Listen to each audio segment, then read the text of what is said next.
Tenga la bondad de buscar en su Biblia la primera epístola de Juan, capítulo 4, los versículos del 1 al 6. Dicen así: Amados, no creáis a todo espíritu, sino probad los espíritus si son de Dios, porque muchos falsos profetas han salido por el mundo. En esto conoced el Espíritu de Dios. Todo espíritu que confiese que Jesucristo ha venido en carne es de Dios. Y todo espíritu que no confiese que Jesucristo ha venido en carne no es de Dios. Y este es el espíritu del anticristo, el cual vosotros habéis oído que viene y que ahora ya está en el mundo. Notemos que el espíritu del anticristo ya estuvo en el mundo, aún en los días del apóstol Juan. Hijitos, vosotros sois de Dios y los habéis vencido, porque mayor es el que está en vosotros que el que está en el mundo. Ellos son del mundo, por eso hablan del mundo, y el mundo los oye. Nosotros somos de Dios. El que conoce a Dios nos oye, el que no es de Dios no nos oye. En esto conocemos el espíritu de verdad y el espíritu del error. Muchas veces nosotros como cristianos somos llamados creyentes, pero escúcheme cuidadosamente. La incredulidad es una virtud. Mire la primera frase de este capítulo. Amados, no creáis a todo espíritu. ¿Lo ve? Amados, no creáis, no creáis. Por supuesto, hay cosas maravillosas en las cuales necesitamos creer, y la vida cristiana es una vida de fe. Y la Biblia dice que sin fe es imposible agradar a Dios. Pero por favor recuerde lo siguiente: no se nos dice que debemos creer cualquier cosa. La fe no es mejor que su origen, y la fe no es mejor que su objetivo. De alguna manera tenemos la idea de que estamos supuestos a creer cualquier cosa y todas las cosas solo porque somos creyentes. Permítame decirle lo que es la fe. Fe no es simplemente decidir qué es lo que quiero creer y entonces creerlo. Fe tampoco es tratar de creer que lo que usted cree no es verdad. Un niñito dijo: fe es creer lo que usted sabe que no es. Pero eso tampoco es fe. Fe es recibir una palabra de Dios y actuar. Esa es la fe bíblica. Ahora, debido a que sin fe es imposible agradar a Dios, es muy peligroso para usted el vivir sin fe. Pero hay algo que es aún más peligroso, y es el creer y poner su fe en algo equivocado. Miremos nuevamente el versículo 1. Amados, no creáis a todo espíritu, sino probad los espíritus si son de Dios, porque muchos falsos profetas han salido por el mundo. El apóstol Juan está advirtiendo contra los falsos profetas. Y esto es muy interesante porque en esta su primera epístola encontramos que la palabra amor es una palabra muy significativa. Pero justo en medio de este pasaje que habla del amor, él nos advierte contra los falsos profetas. Porque algunas veces tenemos la idea de que para poder amar necesitamos ser blandos o necios. Amigo, necesitamos tener un corazón blando, pero no una cabeza blanda. Porque somos amorosos, eso no significa que debemos poner nuestros brazos alrededor de todo el mundo y decir: que Dios le bendiga, su fe es tan buena como la mía. No nos considerarían cristianos si pensáramos que hay alguna diferencia. Será un gran día cuando los seres humanos se vuelvan de su religión a la fe en el Señor Jesucristo. Amigo, todo lo que es espiritual no es necesariamente de Dios. La Biblia dice: no creáis a todo espíritu, sino probad los espíritus si son de Dios. ¿Sabe? Yo estoy asombrado no solo de que mucha gente no crea, sino sobre todo de lo que mucha gente sí cree. Durante la época de Navidad hay una lucha titánica entre Cristo y el anticristo. Y esta lucha viene desde tiempo inmemorial. El diablo prefiere que usted crea algo equivocado en vez de que haga algo erróneo. ¿Por qué? Porque del pensamiento nacen las acciones. Si Satanás puede poner malos pensamientos en su mente, entonces él no tiene que preocuparse por sus acciones. Lo que el hombre piensa, eso es. Siembre un pensamiento y cosechará una acción. Siembre una acción y cosechará un hábito. Siembre un hábito y cosechará un carácter. Siembre un carácter y cosechará un destino. Todo empieza con el pensamiento. Por eso el diablo trata de establecer un sistema de creencias falso. Y así como la Biblia nos enseña qué creer, también en forma clara y absoluta nos dice: amados, no creáis a todo espíritu. Pruebe los espíritus para ver si en realidad son de Dios. Aquí Dios nos está diciendo que debemos probar nuestra fe. Y de paso quiero decirle que la fe que no puede ser probada, no puede ser confiada. Póngala a prueba. Primera de Tesalonicenses 5:21 dice: examinadlo todo. Ahora, ¿qué razón tenemos para creer lo que creemos? ¿Cuál es la diferencia en esta época de Navidad entre el verdadero espíritu de la Navidad y el espíritu falso que está en el mundo? ¿Cuál es la diferencia entre Cristo y el anticristo? Es mejor que usted lo sepa, que lo aprenda, que pueda discernir la diferencia entre un verdadero profeta y un profeta falso. Porque detrás de cada profeta hay un espíritu. O es el espíritu de Satanás, o es el espíritu del Dios omnipotente. En esta época en la cual vivimos, estamos siendo bombardeados por toda clase de cosas. ¿Cómo se prueba un profeta? Voy a mencionar 3 o 4 cosas para que usted las anote. Estas no están específicamente en el texto, pero cuando hagamos referencia al mismo, enfocaremos este asunto un poco más. Así que voy a mencionar algunas maneras en que usted puede probar si un profeta es o no de Dios. Primero, pruébelo por sus métodos. Anote al margen Judas 4. Porque algunos hombres han entrado encubiertamente, los que desde antes habían sido destinados para esta condenación, hombres impíos que convierten en libertinaje la gracia de nuestro Dios, y niegan a Dios, el único soberano, y a nuestro Señor Jesucristo. Ahora la llave para este versículo, y la razón por la que lo he usado, es porque dice que algunos hombres han entrado encubiertamente. La incredulidad, la falsa doctrina, es muy sutil.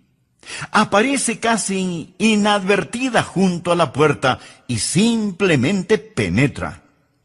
Eso es lo que Judas nos está diciendo. Piense primero en todos sus métodos. Son muy sutiles. La Biblia, al hacer referencia a Satanás en el jardín del Edén, dice que él es más sutil que cualquier otro animal sobre la tierra.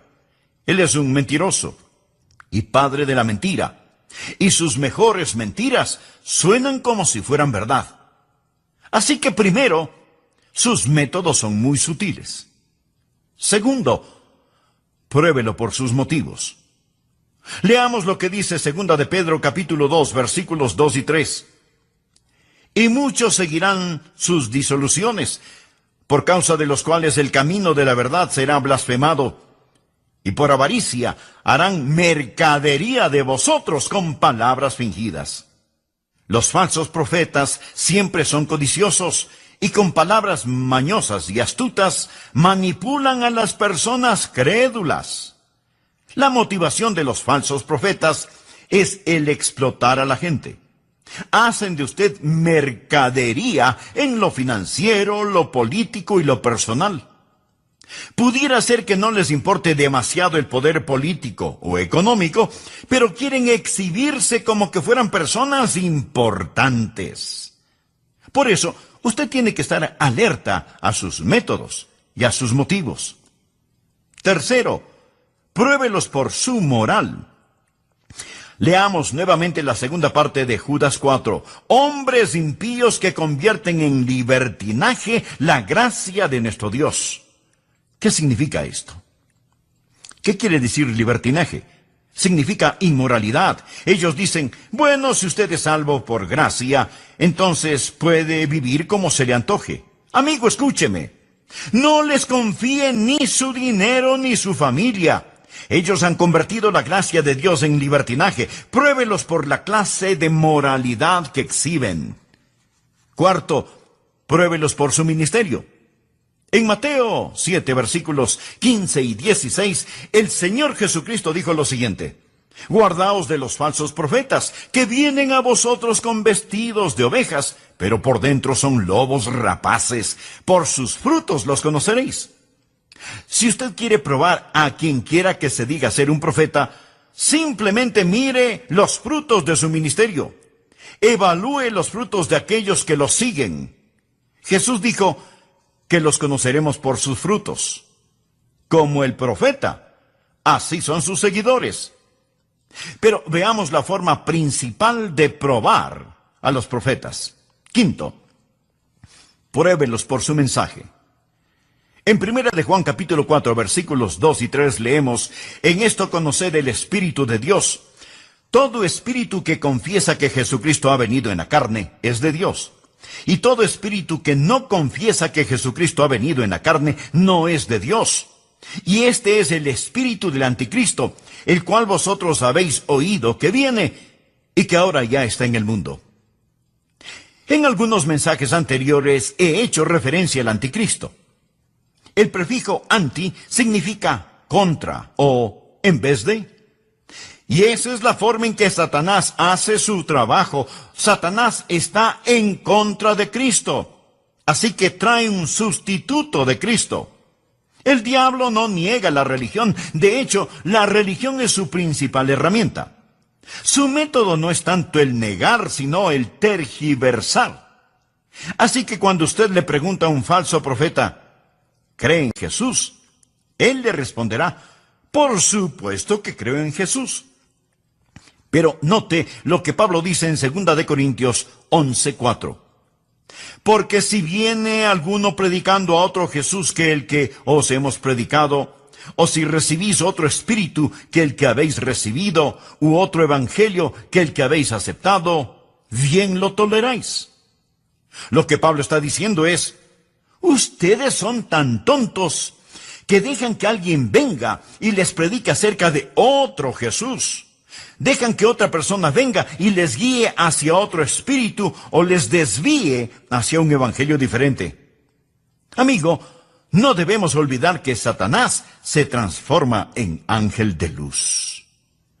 Todo esto es trasfondo para el mensaje de hoy. Ahora présteme atención. Esta época de Navidad, como cada Navidad, vamos a tener que escoger entre Cristo y el anticristo. Y la Biblia nos dice que no debemos creer a todo espíritu, que debemos probar los espíritus si son de Dios.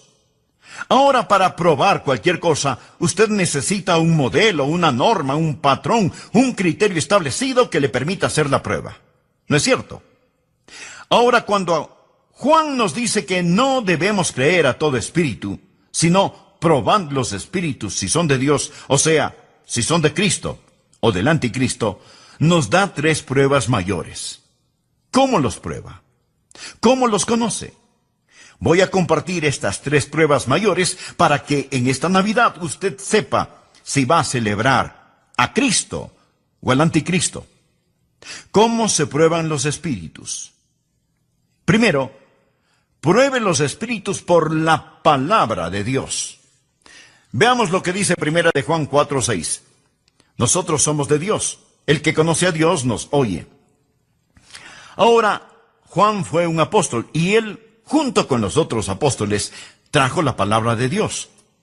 De hecho, al comienzo de su primera epístola, Juan nos dice lo que era desde el principio, lo que hemos oído, lo que hemos visto con nuestros ojos, lo que hemos contemplado y palparon nuestras manos tocante al verbo de vida, porque la vida fue manifestada y la hemos visto.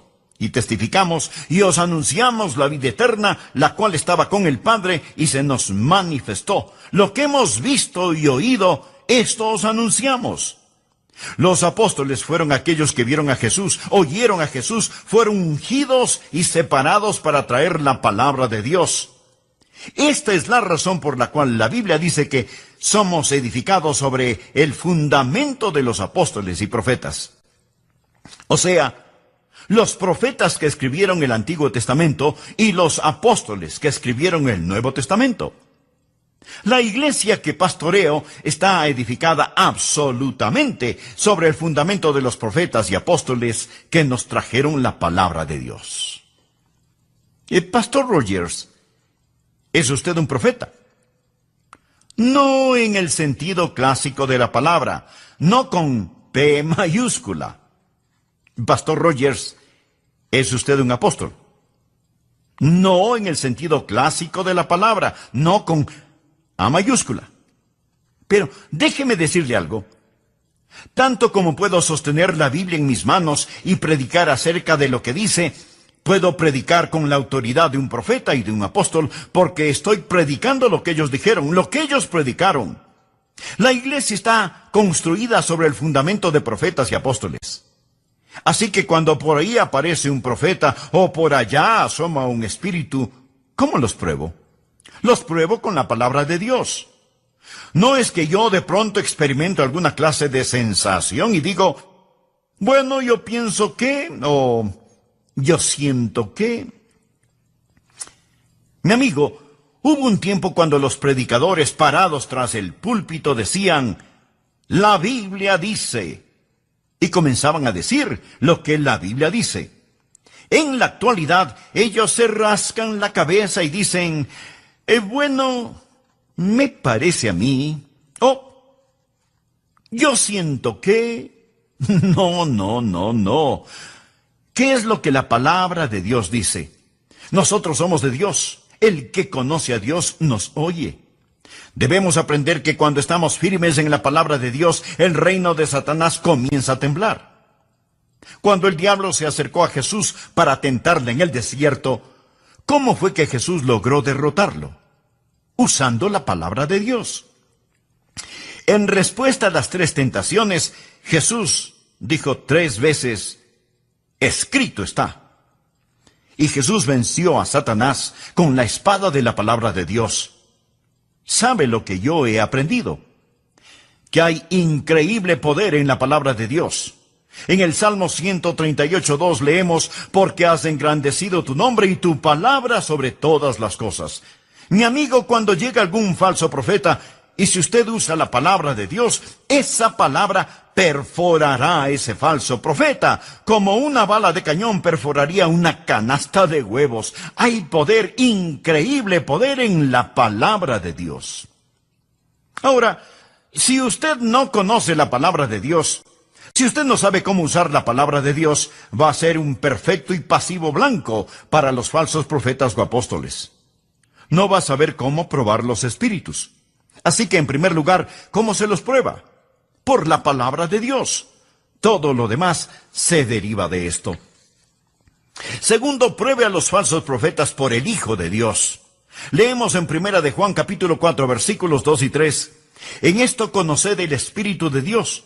Todo espíritu que confiesa que Jesucristo ha venido en la carne es de Dios. Y todo espíritu que no confiesa que Jesucristo ha venido en la carne no es de Dios. Y este es el espíritu del anticristo, el cual vosotros habéis oído que viene, y que ahora ya está en el mundo. ¿Cómo se prueban los falsos profetas? Primero, por la palabra de Dios. Segundo, por el Hijo de Dios. Ahora, ¿sabía usted que estos versículos hablan acerca de la Navidad? Hablan de la encarnación, hablan de Jesucristo nacido en Belén, hablan de Jesús, el Hijo de Dios, tomando forma humana, encarnándose. Miremos cuidadosamente porque el apóstol Juan es muy exacto en lo que dice aquí. En esto conoced el Espíritu de Dios. Todo espíritu que confiesa que Jesucristo ha venido en la carne es de Dios. Y todo espíritu que no confiesa que Jesucristo ha venido en la carne no es de Dios. Juan se refiere al Señor con 2 nombres. Jesús, que es su nombre humano, y Cristo, que es su título divino. Y Juan pone esos 2 nombres juntos. Cristo no es su último nombre. Ese es su título. Él es Jesucristo. Él es hombre y Mesías al mismo tiempo. Jesús es su nombre terrenal. Cristo, que significa Mesías, el ungido, el designado, es su título divino. Jamás ha existido ningún otro como el Señor Jesucristo. De eso se trata la Navidad. Jesús es el Dios hombre. Jesús es Dios en forma humana, y esa es la base doctrinal fundamental de nuestra fe. Que Dios, abandonando el cielo, tomó forma humana, originándose así la encarnación. Ahora escúcheme muy atentamente. Cuando Dios se hizo hombre, cuando Jesús se vistió con nuestra humanidad, no la tomó mientras estaba aquí en la tierra y luego la abandonó para retornar al cielo. Él regresó al cielo con su humanidad para ser un hombre por toda la eternidad. Espero que lo entiendan. A veces, en forma romántica y sentimental, decimos que los bebés vienen del cielo. Pero todos sabemos que, biológicamente, los bebés se forman en el vientre de la madre. Y eso es un milagro extraordinario. Pero el Señor Jesucristo, cuando nació en Belén, fue quien creó a su propia madre y era tan anciano como su propio padre. Él no tuvo su comienzo en Belén. Dios envió a su Hijo. Jesucristo vino a este mundo en forma humana y desde ese mismo instante, Dios se manifestó en la carne. Muchas veces nosotros como cristianos somos llamados creyentes. Pero escuche, en este caso, la incredulidad es una virtud. En Primera de Juan, capítulo 4, versículo 1 dice: Amados, no creáis a todo espíritu. Dice no creáis. Por supuesto que hay cosas maravillosas en las cuales necesitamos creer, y la vida cristiana es una vida de fe. La Biblia dice que sin fe es imposible agradar a Dios. Pero, por favor, recuerde lo siguiente. La Biblia no nos dice que debemos creer en cualquier cosa. La fe no es mejor que su origen y la fe no es mejor que su objetivo.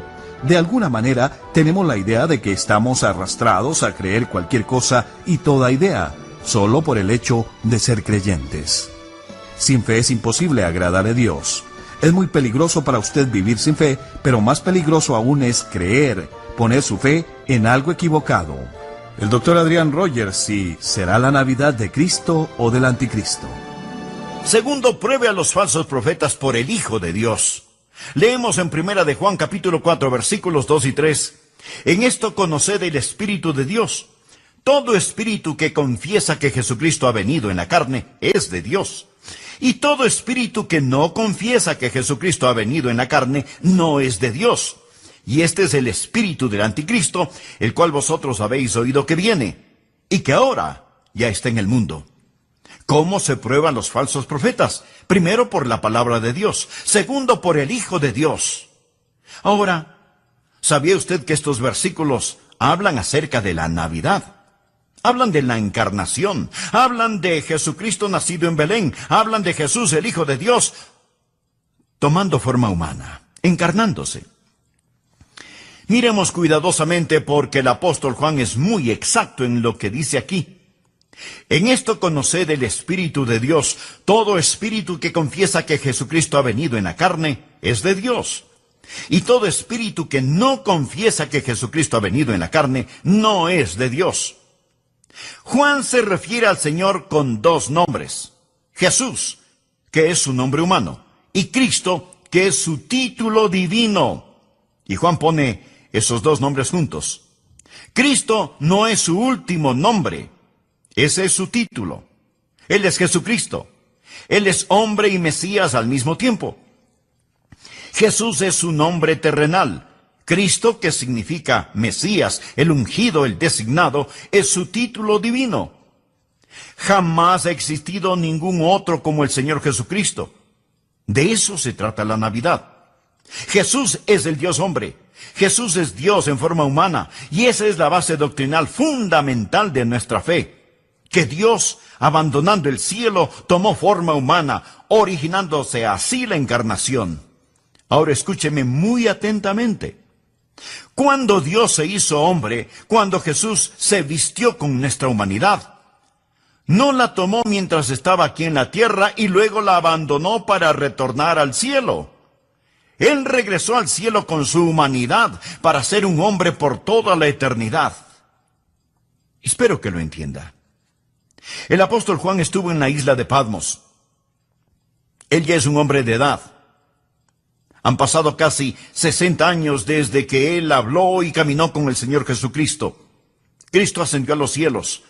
Y ahora el apóstol tiene una visión de Cristo. Y en Apocalipsis 1, versículos 12 y 13 dice: Y me volví para ver la voz que hablaba conmigo, y vuelto, vi 7 candeleros de oro, y en medio de los 7 candeleros, a uno semejante al Hijo del Hombre, vestido de una ropa que llegaba hasta los pies, y ceñido por el pecho con un cinto de oro. Después de 60 años, Juan tiene esta revelación de Cristo en el cielo, y ve a uno semejante al Hijo del Hombre. Jesús se hizo el Hijo del Hombre para que nosotros pudiéramos ser hijos e hijas de Dios. Jesús nació de una virgen a fin de que nosotros pudiéramos nacer de nuevo. ¡Qué alentador es eso para mí, el saber que por toda la eternidad yo tengo un sumo sacerdote que se compadece de mis debilidades!